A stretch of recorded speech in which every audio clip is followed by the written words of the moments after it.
राधे राधे। यह भारत का वह कुंड है जहां भगवान परशुराम ने अपनी मां की हत्या के बाद अपने हाथ से चिपकी हुई कुल्हाड़ी से मुक्ति पाई थी। यह कहानी है ऋषि जमदग्नि और उनकी पत्नी रेणुका की। रेणुका हर दिन नदी से कच्चे घड़े में पानी भरकर लाती थी और उनके सतीत्व के बल से वह घड़ा कभी टूटता नहीं था। उनके 5 पुत्र थे, जिनमें सबसे छोटे थे भगवान विष्णु के अवतार परशुराम। एक दिन रेणुका नदी में कुछ गंधर्वों को और स्वर्ग के संगीतकारों को जल क्रीड़ा करते देखती है और एक पल भर के लिए वह मुंह में पड़ जाती है। उसी पल उनके सतीत्व का बल टूट जाता है और वह कच्चा कड़ा भी टूट जाता है। जब वह आश्रम पहुंचती हैं तो ऋषि अपने योग बल से जान लेते हैं कि उनकी पत्नी का मन भटक गया था। वह क्रोध में भरकर अपने पुत्रों को आज्ञा देते हैं कि अपनी माता का वध कर दो।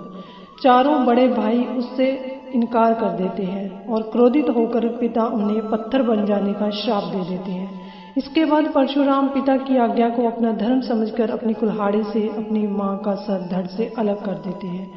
उनकी आज्ञाकारिता से प्रसन्न होकर ऋषि उनसे वरदान मांगने को कहते हैं तो ऋषि अपनी मां को जीवित करने और पत्थर बन चुके भाइयों को मुक्त करने का वरदान मांगते हैं। फिर वे सब जीवित हो जाते हैं, मानो कुछ हुआ ही ना हो।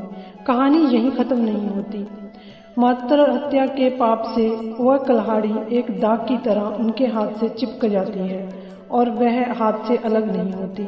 इस पाप से मुक्ति पाने के लिए वह दर दर भटकते हैं, लेकिन कोई तीर्थ उस कुल्हाड़ी को छुटा न सका। अंत में वह पहुंचे पूर्व हिमालय की लोहित नदी के किनारे और जैसे ही उन्होंने कुंड में पानी में हाथ डाला तो वह कुल्हाड़ी उनके हाथ से छूट गई।